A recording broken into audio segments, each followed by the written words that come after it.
모든 사람은 기다림 속에서 살아갑니다. 오늘 저와 여러분도 다 다른 이유일 수 있지만 기다림 속에 있습니다. 그 기다림은 어떤 일들은 좀 우리에게 있어서 짧은 기다림이 될 것이고, 또 어떤 사람들에게 그 기다림은 좀 긴 기다림이 될 겁니다. 특별히 이제 고3 학생들 입시를 치르고 지금 발표를 기다리고도 있거든요. 또 지금 굉장히 추운 날씨이지 않습니까? 그래서 많은 사람들이 따뜻한 봄이 오기를 기다리기도 합니다. 또 어떤 사람들은 지금 전쟁과 또 코로나 이후에 경기들이 어려워졌기 때문에 좋은 경제 상황들이 다시 이제 오기를, 또 회복되기를 이제 기다리고 있습니다. 그러니까 모든 사람들이 인생을 살면서 세상 안에서 기다리면서 살아가고 있는 거죠.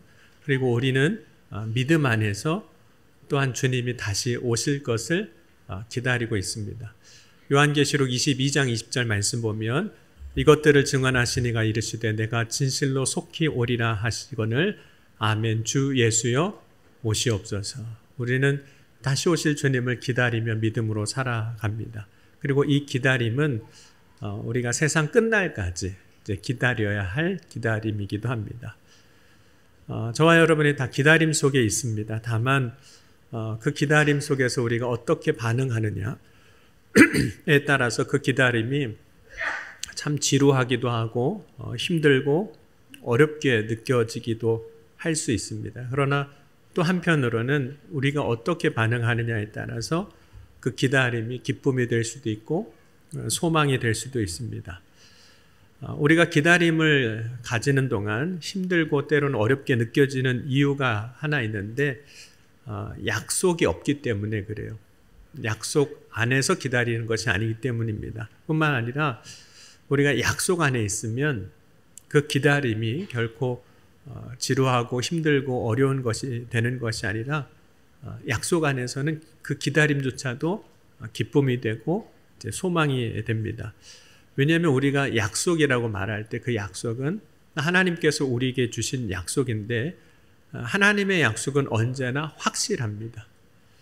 그래서 기다림이라는 이 시간은 믿음 안에 있을 때 그 확실한 약속 안에서 성취될 것을 기다리는 것이기에, 이 기다림은 약속이 성취되는 시간이 가까워지는 걸 의미하는 겁니다. 그러니까 내가 오늘 기다릴수록 그 약속의 시간은 더 가까워지는 거죠. 그러면 하나님의 약속 안에서 기다리는 사람은 그래서 빛 가운데 살아갈 수 있습니다. 왜냐하면 하나님의 때에 모든 것이 다 이루어질 게 믿어지기 때문에 그런 거죠. 하나님의 약속 안에서 살지 않고 그냥 막연하게 기다리는 사람들은 사실 어둠 가운데 살아갈 수밖에 없습니다. 그 이유는 기다리는 그 자체가 너무 막연한 거예요. 그러니 그냥 인생을 아무렇게나 살아가게 되는 거죠. 여러분, 약속 안에서 기다리는 사람들이 그렇게 기다릴 수 있는 이유는 이미 약속하신 성령이 임하는 것을 경험했기 때문입니다. 그리고 그 성령 가운데 살아가기 때문이에요. 이미 약속하신 것이 성취된 것을 이미 경험해 본 사람들입니다. 그리고 예수님이 성령으로 지금 함께 하심으로 그 동행의 축복을 누리고 있는 사람들인 거죠. 그래서 기다림이 그렇게 어렵지가 않은 거죠.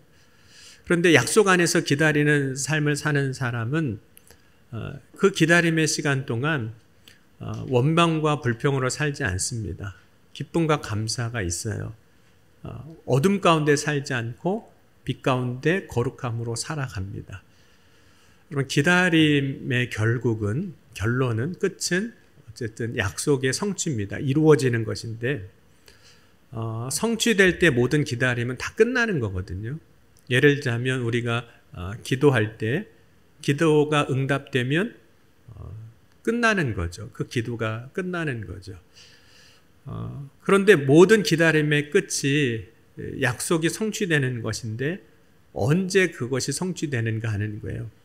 그러니까 예를 들어서 우리가 기도한다면 언제 기도는 응답되는가 하는 겁니다.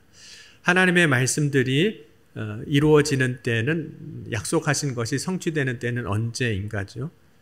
그러면 약속이 성취되는 것에 있어서 하나님은 두 가지 시간의 때를 사용하시는데, 첫 번째는 우리가 일상을 살아가고 있는 역사적인 시간입니다.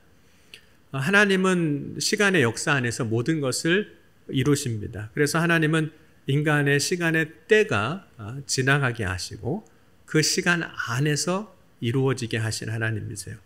그래서 어느 날 갑자기 이루어지는 것이 아닙니다. 하나님은 반드시 우리의 인생의 시간 가운데 과정을 통과하게 하세요. 그러니까 시간이 지나가게 하신다는 거죠. 그것이 기다림이라는 겁니다.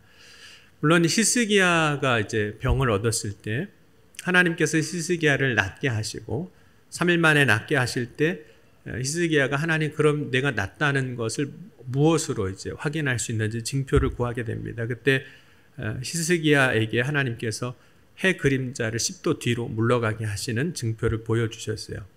그러면 해가 뒤로 물러가는 것은 역사적으로 보면 시간이 뒤로 가는 거죠. 그러나 이러한 경우, 특별한 경우를 제외하고는 하나님의 시간, 그러니까 우리의 기다림이 될 수 있는데, 하나님의 시간은 항상 미래를 향하고 있습니다. 그런 시간은 결코 과거로 되돌릴 수 없습니다. 우리의 모든 시간이 다 마찬가지죠. 미래로 가는 것이지 과거로 가진 않습니다. 그럼 거지 나사로와 부자 이야기에서 보면, 부자가 이제 지옥에 갔을 때 거기서 아무리 회개한다 할지라도 그는 다시 천국에 갈 수 있는 기회나 시간이 허락되지 않습니다. 그럼 하나님의 약속은 항상 미래에 있습니다. 아브라함에게 하나님이 부르실 때, 그에게 약속하실 때도 그 약속을 보면 그 약속은 미래에 있어요. 창세기 12장 1절에서 3절 말씀 보면, 여호와께서 아브라함에게 이르시되 너는 너의 고향과 친척과 아버지의 집을 떠나 내가 내게 보여줄 땅으로 가라. 내가 너로 큰 민족을 이루고 내게 복을 주어 내 이름을 창대하게 하리니 너는 복이 될지라. 너를 축복하는 자에게는 내가 복을 내리고 너를 저주하는 자에게는 내가 저주하리니 땅의 모든 족속이 너로 말미암아 복을 얻을 것이라 하신지라. 하나님의 약속을 보면 미래에 있는 거거든요. 보여줄 땅이 있다고 말씀하시고 내가 복을 얻게 하시겠다고 말씀하셨습니다. 미래에 있는 거예요. 그러니까 미래에 있기 때문에 우리는 존재적으로 기다릴 수밖에 없는 거죠. 그러면 하나님이 보여주시겠다고 하신 그 미래의 일, 큰 민족을 이루고 창대하게 하시겠다고 하신 것, 미래에 이루어질 약속입니다. 이 약속이 이루어지려면 반드시 시간은 지나가야만 하는 거예요. 미래에 있기 때문에. 그러니까 우리는 기다리는 거죠. 여러분, 시간이 흐르지 않고 결코 이루지 않습니다.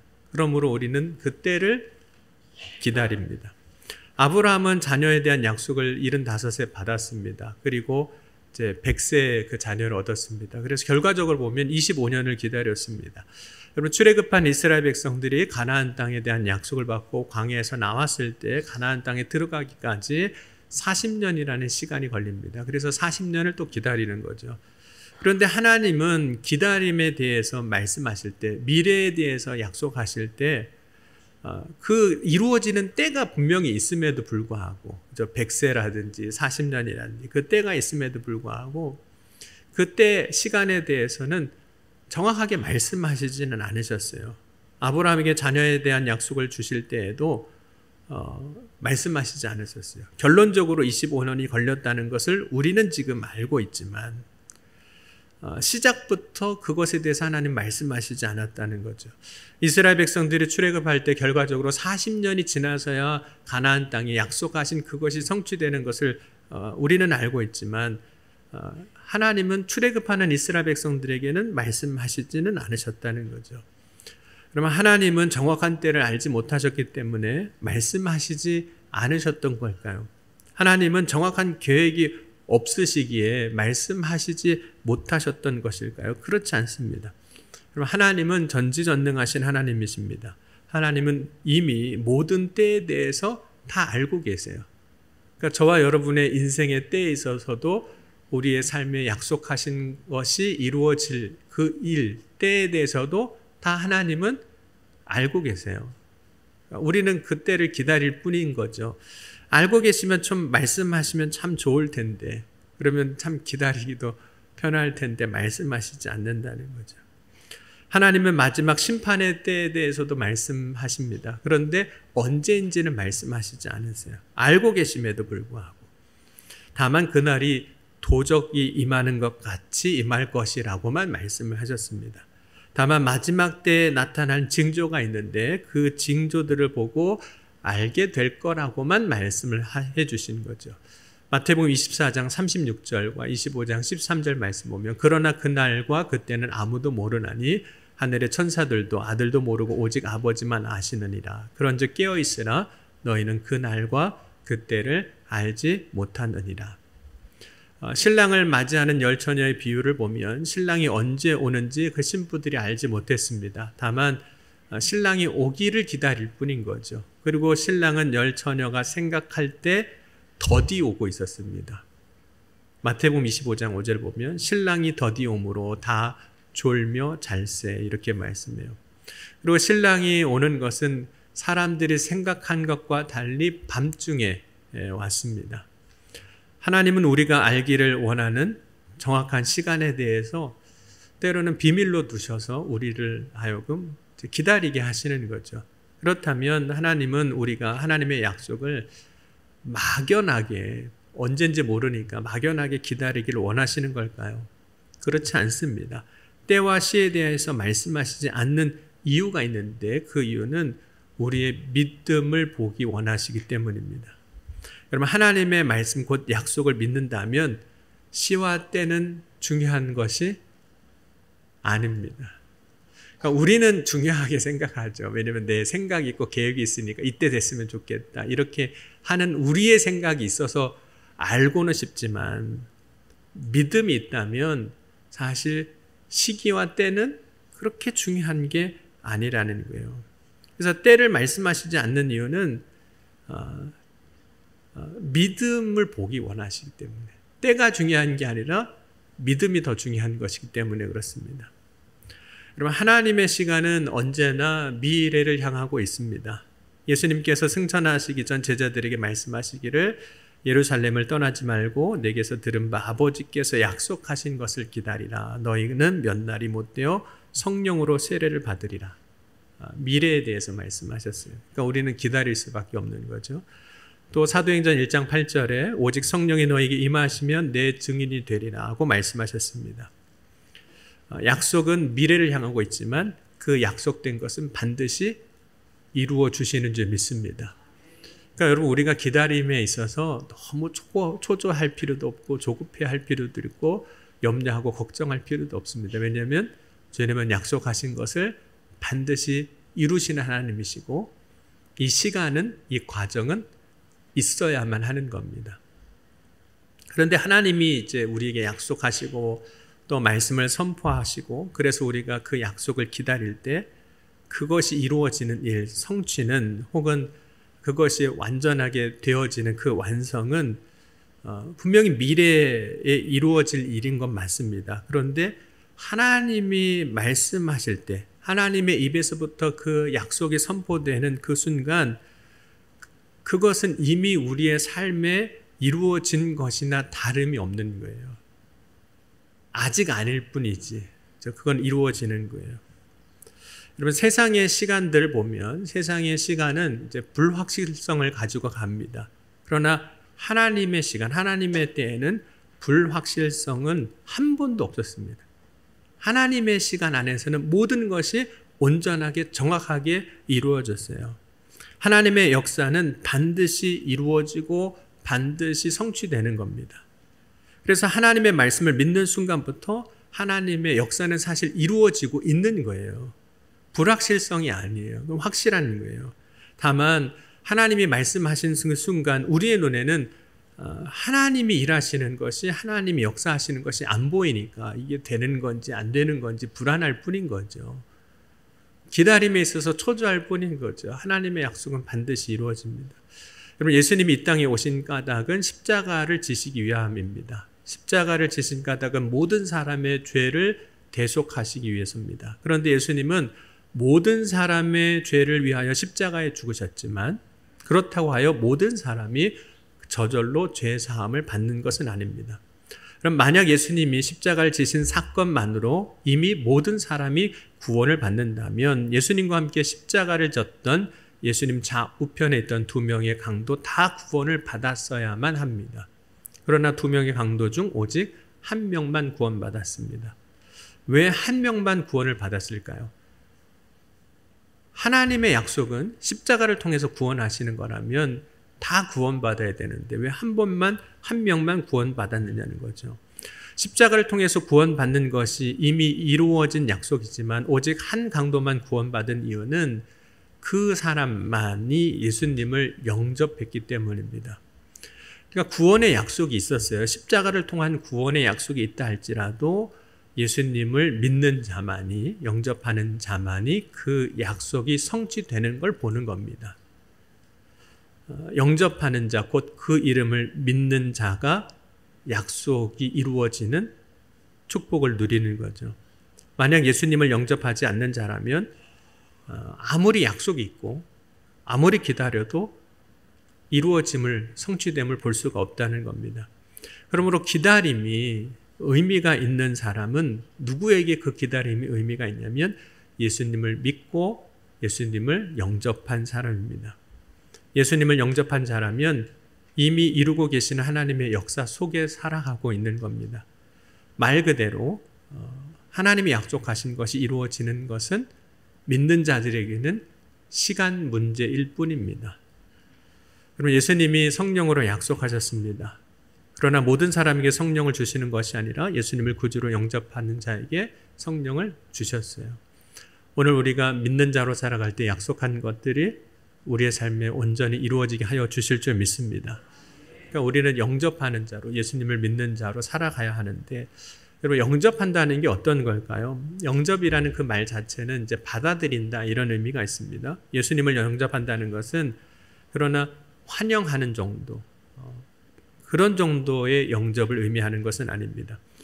손님이 집에 찾아올 때 손님을 자신의 집으로 이렇게 드리는 것도 영접이라고 이야기를 합니다. 그러나 예수님을 영접한다는 것은 단순히 손님을 내 집에 맞이하듯 들여오는, 오시게 하는 것을 말하는 것은 아닙니다.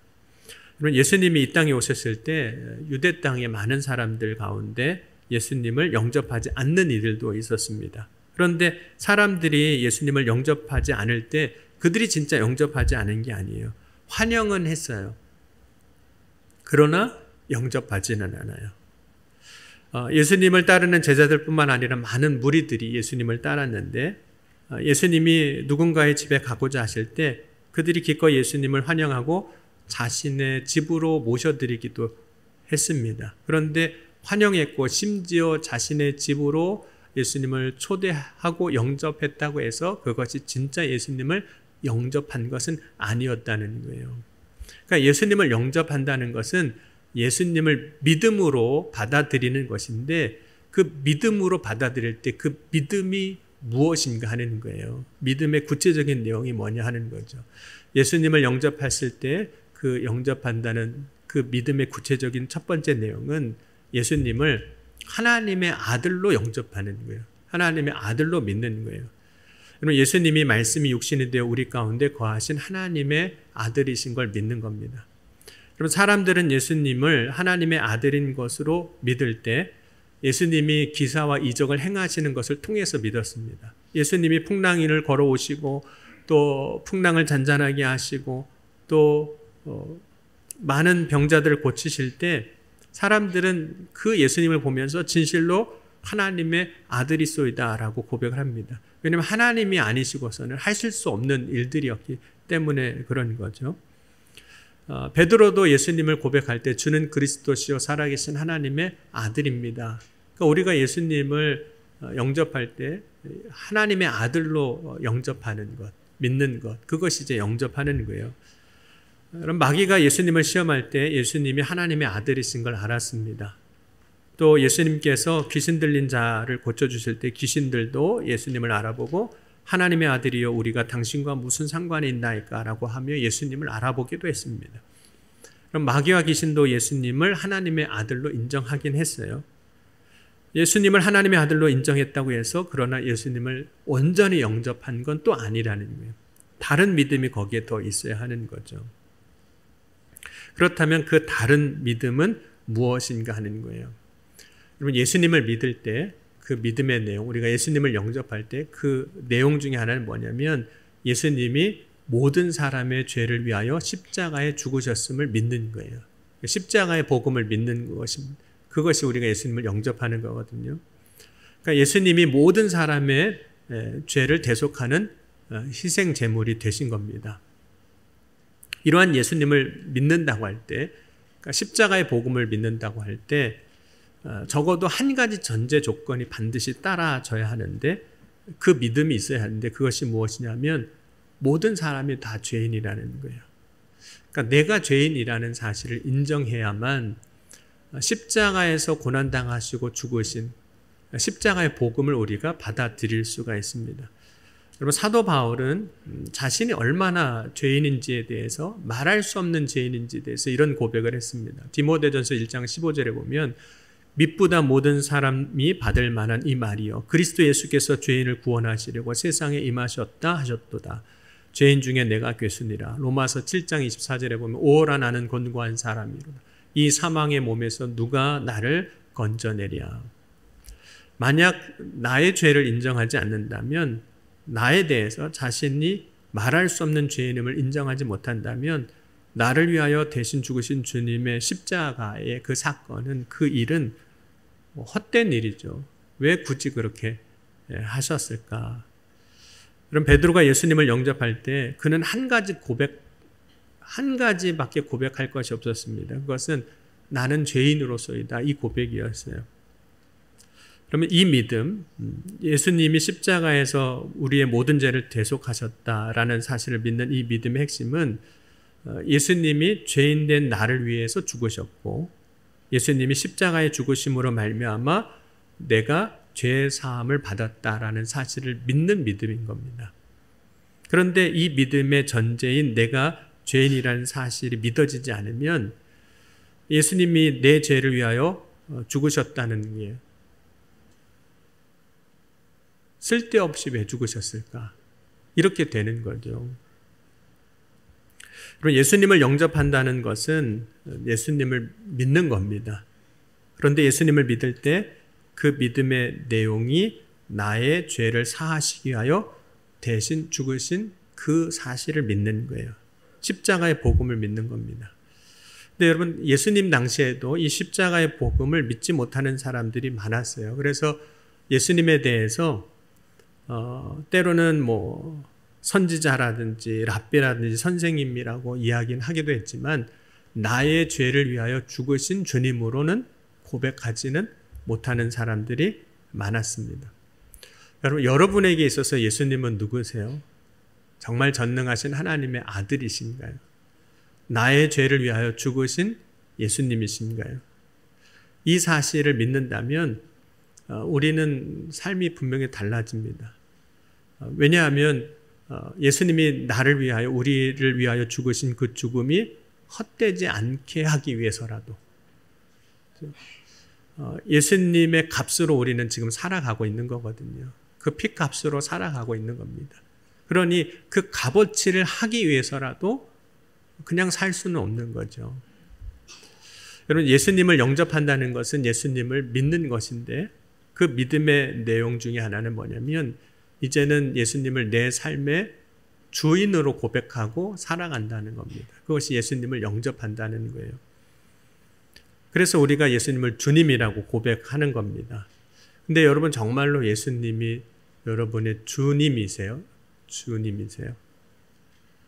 여러분, 예수님은 어떤 사람도 두 주인을 섬기지 못한다고 말씀하셨습니다. 그래서 마태복음 6장 24절에 한 사람이 두 주인을 섬기지 못할 것이니 혹 이를 미워하고 저를 사랑하거나 혹 이를 중히 여기고 저를 경히 여김이라. 너희가 하나님과 재물을 겸하여 섬기지 못하느니라. 그러므로 우리가 예수님을 정말 주님으로 섬기는지 아닌지는 우리가 온전히 따르고 순종하는 대상이 온전히 예수님인가를 보면 아는 거예요. 여러분, 어떻게 하면 영생을 얻겠습니까? 하고 예수님께 찾아왔던 한 청년이 예수를 만나고 예수님 말씀을 듣고 오히려 근심하고 떠납니다. 그런데 그가 떠나는 과정을 보면 예수님을 따라가는 것이 아니라 그가 갖고 있는 재물을 따라가는 거예요. 그러니까 그 모습을 보면서 그 사람에게 있어서 인생의 주인은 재물이구나. 물질에 의해서 모든 게 결정이 되는 거예요. 그것 때문에 결정되는 거죠. 물질이 모든 것의 기준이라면 그것이 그 사람의 인생의 주인인 겁니다. 내가 무엇인가를 판단하고 결정하고 결단하는 기준이 내 삶의 주인인 거예요. 내가 무엇을 가지고 결정하느냐, 판단하느냐, 그것이 내 삶의 주인 노릇하는 것이라는 거죠. 만약 예수님이 내 삶의 정말 주님이시라면 예수님이 내 삶에 있어서 모든 일을 결정하고 판단하는 기준이 되는 거죠. 그분의 말씀이 내 판단의 기준이고 모든 것의 기준이 되는 겁니다. 그때 예수님이 진짜 내 삶의 주인이신 거예요. 그 믿음을 가지고 살아갈 때 우리가 예수님을 영접했다라는 겁니다. 여러분은 지금 누구를 따르고 계세요? 예수님을 정말 주님으로 영접하는 자, 하나님의 자녀로 살아가고 계십니까? 그럼 예수님을 영접하는 자, 곧 그 이름을 믿는 자에게는 하나님의 자녀가 되는 권세를 주셨습니다.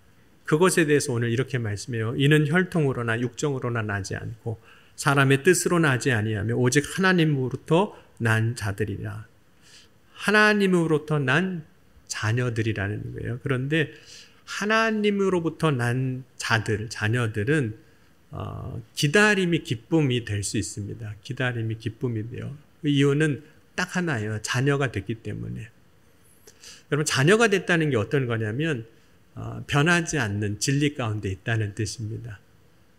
여러분, 자녀들이 누리는 특권 중에 하나가 뭐냐면 여러분, 자녀를 아무리 미워서 자녀가 아니라고 해도 자녀가 아닌 사람은 아무도 없습니다. 그 자식은 어쩔 수 없이 내 자식이에요. 그 자녀는 어쩔 수 없이 내 아들이고 딸입니다. 바뀌지가 않아요. 누가 뭐라고 그래도 안 바뀌는 겁니다.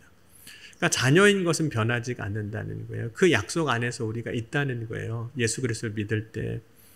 여러분, 탕자가 아버지의 유산을 이제 받고 떠났다가 허랑방탕한 생활을 하고 다시 이제 회개하고 돌아왔습니다. 아버지 집으로 어쨌든 돌아가기로 결심을 했어요. 그런데 이미 재물을 낭비했고 시간을 허비한 인생을 살았습니다. 그때 탕자는 궁핍해졌고 스스로 돌이켜 아버지의 집으로 이제 돌아갑니다. 그런데 그때 탕자가 이런 이야기를 해요. 누가복음 15장 18절 19절 보면 내가 일어나 아버지께 가서 이르기를 아버지 내가 하늘과 아버지께 죄를 지었사오니 지금부터는 아버지의 아들이라 일컬음을 감당하지 못하겠나이다. 나를 품꾼의 하나로 보소서 하리라 하고 나 이제 아버지 아들 아니야 이러고 가겠다는 거예요. 물론 이제 탕자가 자신의 죄를 인정했고 아버지의 집으로 돌아갈 때 품꾼이 되겠다고 했지만 아버지 아들이 아니라고 했지만 그가 아버지의 집에 돌아갔을 때 아버지는 그 탕자를 아들로 받아들입니다. 그러니까 품꾼 종의 하나로 대하지 않으셨어요.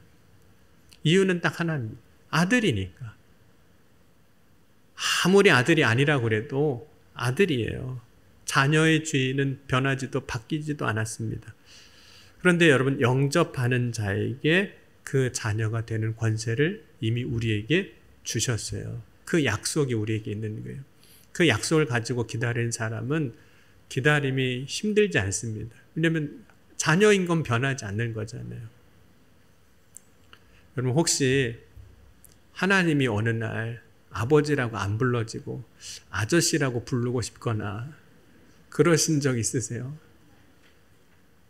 나는 이제 하나님을 아버지라고 못 부를 것 같아. 이제 하나님 아저씨 좀 도와주세요. 뭐 이래야 되나? 그렇지 않습니다. 하나님은 전능하신 분이세요. 그래서 하나님은 이루시지 못할 일이 전혀 없으십니다. 그런데 우리가 이제 하나님의 자녀가 되는 일, 영접하는 자에게 주시는 특권인데 영접하는 일만큼은 전능하신 하나님이시지만 우리에게 강제로는 하시지 않는다는 거예요. 우리가 주님을 영접하는 일에 있어서는 강제로 하지 않으신다는 거예요. 그럼 우리 삶의 주인 되시는 일, 억지로 시키지는 않으신다는 거예요. 그래서 우리가 마음 문을 열고 주님을 영접할 때까지 주님은 기다리세요. 밖에서 기다리신 거죠. 그것을 요한계시록 3장 20절에 이렇게 말씀을 하고 있습니다. 볼지어다 내가 문 밖에 서서 두드리노니 누구든지 내 음성을 듣고 문을 열면 내가 그에게로 들어가 그와 더불어 먹고 그는 나와 더불어 먹으리라. 그래서 볼지어다 내가 문 밖에 서서 두드린다 이렇게 말씀합니다. 열고 들어오셔도 될 텐데 문 밖에 서서 두드리는 거예요. 야 나다. 말씀만 하시는 거예요. 내가 왔다.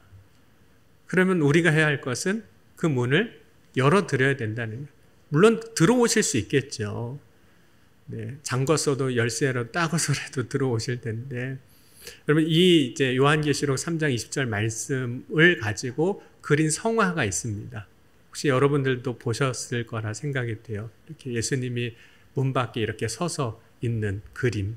근데 그 그림에 하나의 특징이 있는데 문고리가 없다고 그래요. 왜냐하면 밖에서 여는 문고리가 안에서만 열어야 되는 거예요. 말씀을 표현하고 있는 거죠.